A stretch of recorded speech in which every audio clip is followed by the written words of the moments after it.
bath soap or whatever. First is palm to palm, correct? Like this. And then fingers interlaced. Okay. Okay, in between your ano.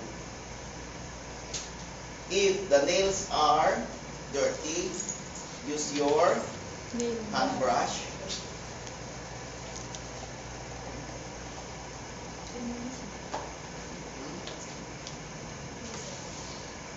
Okay, ulitin.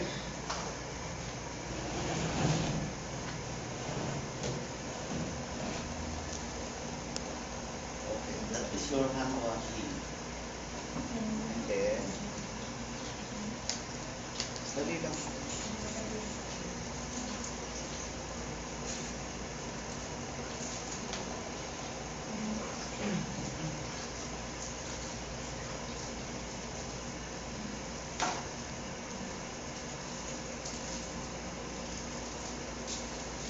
And then use this to hold the basin because your hands are clean now.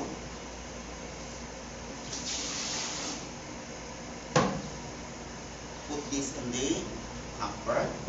That is your hand wash. Now you are ready to work. Correct? Correct. Okay. Number 2.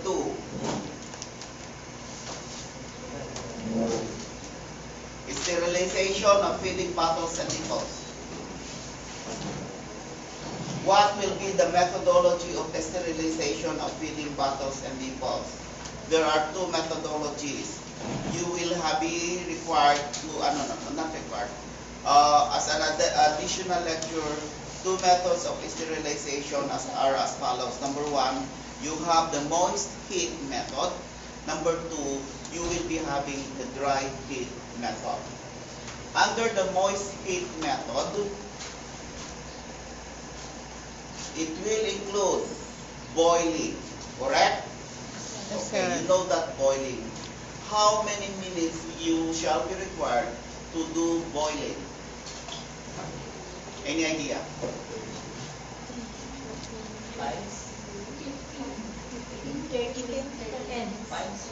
What's 5 minutes? What's 15 minutes? What's 30 minutes? 1 hour. Okay. You will be required to sterilize the feeding bottles and nipples. Start counting 15 minutes after the first full boil. Pag gumulo na, dun ka lang mag-start naman time. That is the proper sterilization under boiling. Number 2, methodology under moist heat sterilization will be your steaming, correct? Iba ang steaming, iba ang boiling. Because in boiling, the feeding bottles and nipples are directly in contact with the water. In steaming, okay, you sterilize by using your water vapor, correct? Okay, at least 10 minutes for that. But ensure that the feeding bottles and nipples are nakataob so that the moist will go inside the bottles, the feeding bottle, and the nipples. Another method of sterilization is using your tablet. You have the commercial tablet, sterilizing tablets, that is bought commercially. So what you do is that mix that with water and then soak the feeding bottles and nipples overnight for a sterilization process. Okay, number 3 yan, tatlo yan. Under dry heat method, the recent development is your microwaving. Diba? You can microwave, but ensure that the feeding bottles and nipples are microwavable.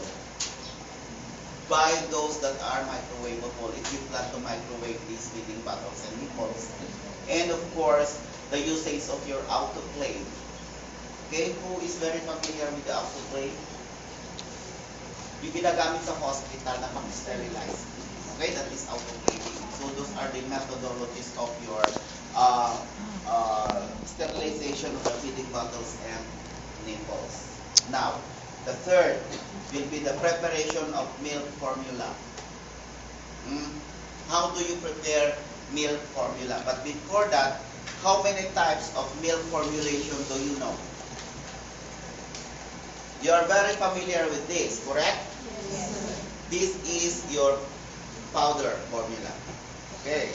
What other milk formulations do you know?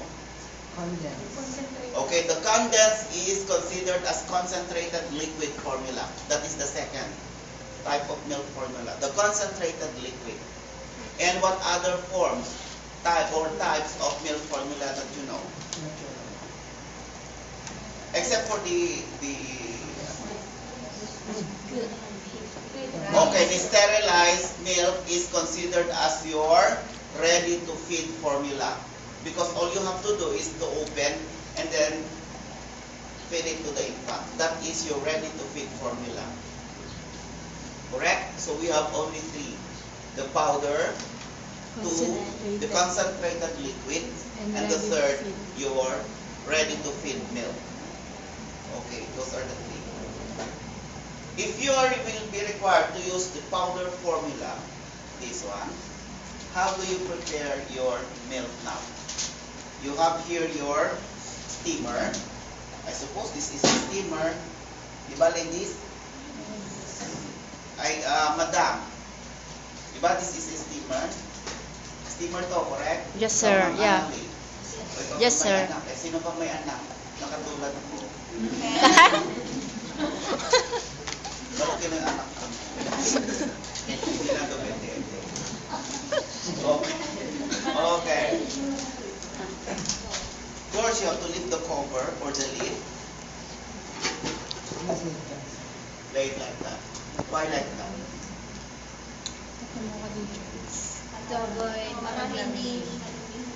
Okay. This is the sterile area, correct? So if you have to do like this, no, may infect. Okay? Then, we have performed our hand washing, correct? This will be the tong, correct? Hindi tong ng patay. Okay. Your nipples and your bottle. This one. And the cup, of course. Where's the cup? Ito. Now, this will be your milk formula. This will be your vacuum flask or your thermos. Thermos. You know? Okay. This will contain the water, right?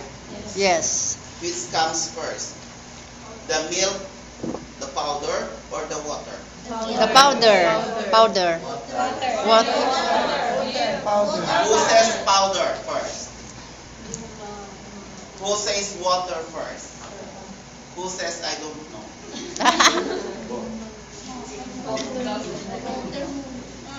You are required to first measure the water in order to arrive at the desired amount of water that you or milk that you will be required to feed.